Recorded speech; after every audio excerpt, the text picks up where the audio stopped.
Hello, Space Watchers, and welcome back to another weekly nugget where we analyze the news of the week. So, it's been an interesting week for the commercial space ride and the launchers in particular. As you know, Starship launched its sixth test attempt, which encountered some issues. It wasn't able to catch the Super Heavy booster. But I want to include this news within a European perspective. In fact, this week was also the week where the ESA Boost program winners were announced. So the ESA Boost program is meant to boost, of course, commercial initiatives that offer transportation services to space, in space, and returning from space. I want to focus today to the to-space part, which is the one that is more urgent to resolve for Europe. So let's start from an important premise. ESA Boost is not meant to find alternatives to Starship because the companies sponsored through the program are meant to provide transportation for small satellites, not big payloads. So the European alternative to Falcon 9, to Starship, is still Ariane 6, which is our heavy rocket. So the four selected companies from the Boost program were HyImpulse, Orbex, Isar Aerospace, and RFA, which is Rocket Factory Augsburg. So these are four very well-known players in the European market and four companies that, in our opinion, are to watch, especially when it comes to understanding the European launch strategy. So let's make some comparison. HyImpulse, it's a German company. Their solution is called Small Launcher SL1.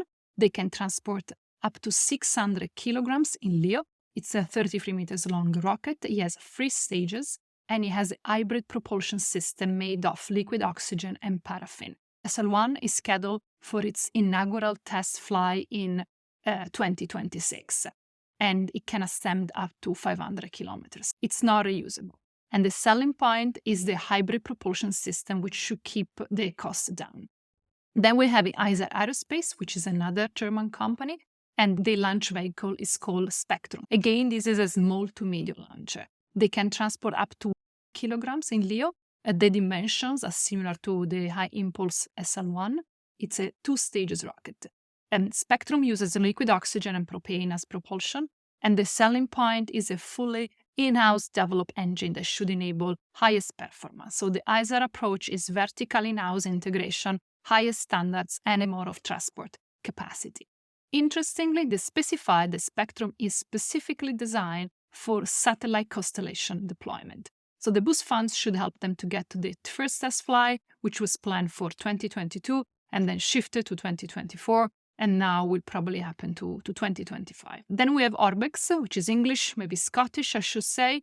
Orbex Prime is a micro launcher, so 2 stages, 90 meters, and up to 180 kilograms in sun-synchronous orbit, so around 500 kilometers, give or take. It is reusable, albeit it's not clear if both stages are reusable or only the first one, and is carbon efficient. The selling point is 3D printing. The engines are 3D printed and without joints, and low carbon fuel. They use a biopropane fuel that cuts carbon emissions. And then we're having Rocket Factory Augsburg, RFA, also German. They're quite famous. It's a spin-off of OHB. Their rocket is called RF1. This is very European. We call the rocket 1, 2, 3. We don't give them fancy names, apparently. The rocket is 30 meters tall, has 3 stages, and it can send up to 1.3 tons, up to 500 kilometers in SSO. And they are the only one among the 4 that they can also send MEO and GEO. So they can bring up to 130 kilograms in GEO. In fact, it's interesting to notice that RFA is also in the game with Ariane Group to eventually build a super heavy reusable rocket as an alternative to Ariane 6, if ESA will decide to invest in this sector. So RFA is the one with most capabilities. Orbex is the smaller one, and Isar and HyImpulse are somehow competing for the same slice of the market. And the winner will depend on the propulsion system, which dictates the prices, flexibility of services. They all offer different services on demand, and then the speed at which they will be able to deliver. But more important, a variable that somehow they cannot control is the demand. What is the European demand? So military speaking, we have IRIS-2 to launch, and those are 300 satellites that we will need to launch with our own sources. We don't want to outsource to SpaceX because of the sensitivity of this constellation. So there is a military demand, and the defense doesn't need a market because the defense is the market. This is why I see Isar as specifically targeting constellation market as a very interesting reality to follow. But then when it comes to commercial demands, I still struggle a bit to grasp the strategy behind the European decisions. So Ariane 6, for everything that needs to go up in MEO and GEO, maybe everything that is science related or government related and doesn't have a time constraint, and then small launchers for small sats coming from the private sector. I don't know. Is there enough demand coming from the private sector for small launcher companies? And how fast do we need them? And then there is obviously the Falcon 9 Starship question.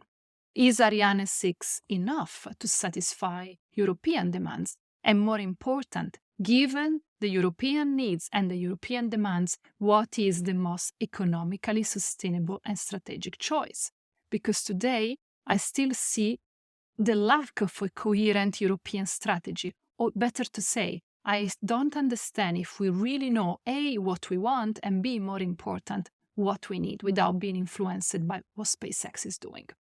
So let me know your thoughts and SpaceWatch out.